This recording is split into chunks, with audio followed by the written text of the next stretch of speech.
Le secteur du transport urbain nourrit son homme. En Côte d'Ivoire, plusieurs opérateurs économiques investissent dans cette activité. Même si elle est rentable, l'activité rencontre beaucoup de difficultés, parmi lesquelles plusieurs dérives créées par les acteurs.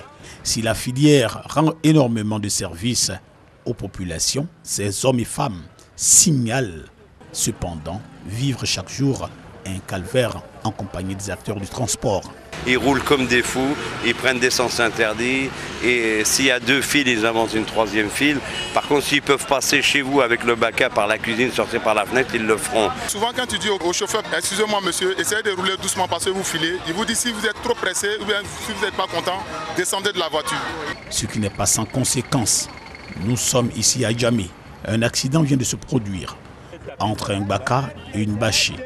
Aucun des deux chauffeurs ne reconnaît son erreur. Franchement, quelqu'un quand tu sors pour négocier pour rentrer, il faut te patienter d'abord. Celui qui est devant toi maintenant, il n'a qu'à patienter que tu vas sortir. Alors donc, selon toi, qui a raison? C'est moi qui ai raison. Quelqu'un qui veut rentrer à ta droite, la personne doit négocier avec celui qui vient si la voie normale. Donc moi, il venait si la voie normale. Il dit il a mis qui longtemps, je n'ai pas vu qui longtemps. Il a évité, jusqu'à son devant est venu toucher mon derrière. C'est moi qui ai raison. Outre les accidents de circulation, les populations ont beaucoup de griefs contre les chauffeurs et apprentis de baca. Ils ne respectent pas leurs passagers. Quand vous montez, là vous êtes le prince, vous êtes le roi, on vous conduit. Mais dès que vous êtes assis et que vous avez payé votre titre de transport, vous devenez vraiment une marchandise qu'ils traitent comme moins que rien. La plupart des apprentis insultent les clients. En fait, quand tu montes là, tu peux j'ai 500. Il dit qu'il faut monter. Il sait qu'il n'a pas monnaie de monter. Maintenant, il t'associe avec quelqu'un. Ce manque de respect amène ces derniers à encaisser l'argent des clients sans forcément respecter leur destination. J'ai pris tout à l'heure le baca à Bobo pour Djamé à la Renault. Et il vient me laisser ici.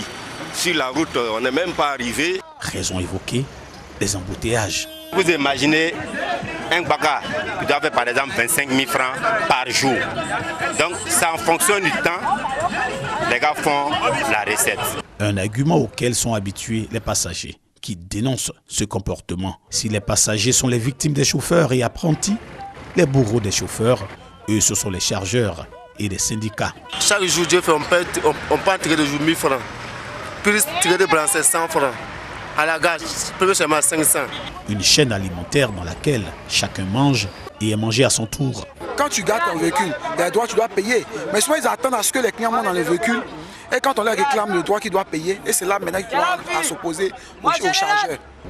Dans cette ambiance se mêlent les conducteurs de pousse-pousse, cyclistes, de motocyclistes, de vélos, de brouettes qui luttent la voie avec les automobilistes en prenant de gros risques. Pour régler la question, la direction générale du Haut Conseil du transport dit avoir consigné toutes ces dérives dans un document. Les transporteurs de Côte d'Ivoire aujourd'hui ont beaucoup d'attentes. Attentes marquées par l'assainissement de l'environnement, par plusieurs autres grands projets que nous avons répertoriés, que nous avons analysés et que nous nous proposons de remettre à monsieur le ministre des Transports. Le nouveau ministre du Transport, Mamadou Koné, devra se pencher sur la question pour le grand bonheur des usagers du transport.